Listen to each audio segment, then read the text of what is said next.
Alright, so Russ Reddick, you're on a 10,000 mile motorcycle trip around the country, seeing the four corners of the country.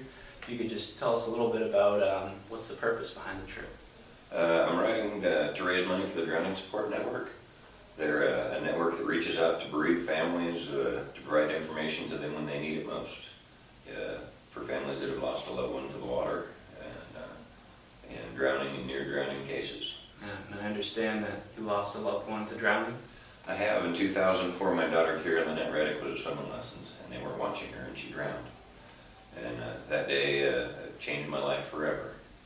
Ripped my family apart and destroyed my life. And since then, I've been able to pick myself up, rebuild my life, and move on to try and help others that hurt.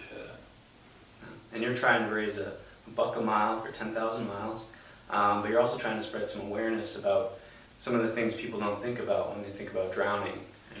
Absolutely, drowning is a silent and deadly killer. It's not like it is in the movies where help me, with their arms up in the air screaming.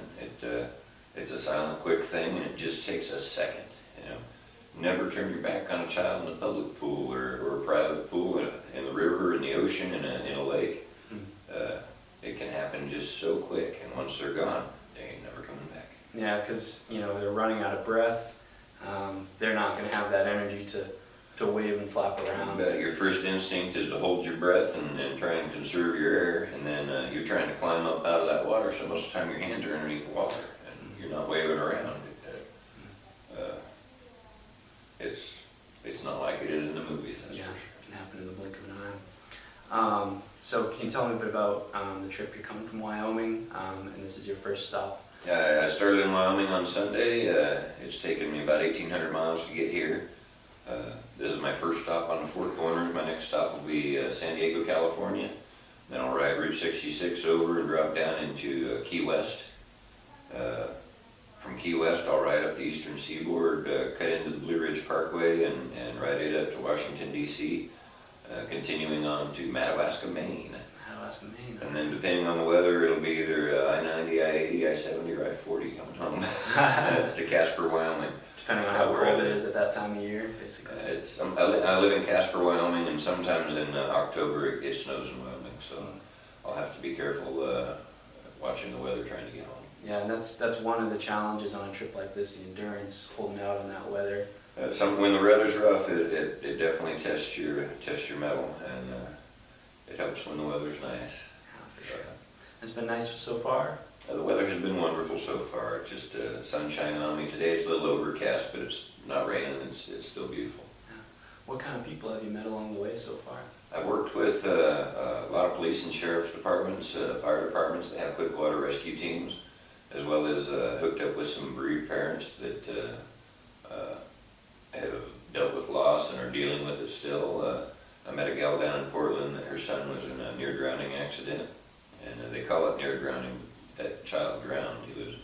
He was lifeless for 20 minutes, and because of that, the lack of oxygen to his brain, he's going to have the effects of that for the rest of his life. But neat people, just amazing, awesome people. The swiftwater rescue people with the sheriff's department, police departments, and fire departments, they're the heroes of the water safety world. If anyone's going to save a life out there in the water, it's going to be them. And so I really wanted to recognize their accomplishments along my journey. That's great. And you said you're riding a Suzuki 2007 Hayabusa? You bet. I got a 2007 Suzuki Hayabusa. It's a wonderful machine, and not only is it one of the fastest bikes out there, it's turned out to be one of the more reliable too. Yeah. And so, there's the challenges of the cold and long drive, but I bet there's some pleasant moments too. When I first pulled in off the plains of Oregon into the Columbia River Gorge, and the trees and the smell of the water, and then I get out here to the ocean, and you hear the birds, and you see the boats, and it just smells beautiful, it looks beautiful, the air feels different, there's more moisture in it than from where I'm at. That's part of the experience that I really love. There's no better way to see the country than on a motorcycle. Oh, it sounds great. All right, well, if you want to tell people about that Facebook. Absolutely, they can get a hold of me at Russ Reddick's Four Corners 10,000 mile ride to support the Drowning Support Network. It Should be a pretty easy search on there. Just put it into Facebook, Russ Reddick 10,000 mile ride, and it should come up. Yes, it absolutely should. And please like our Facebook page and keep track of me as I travel.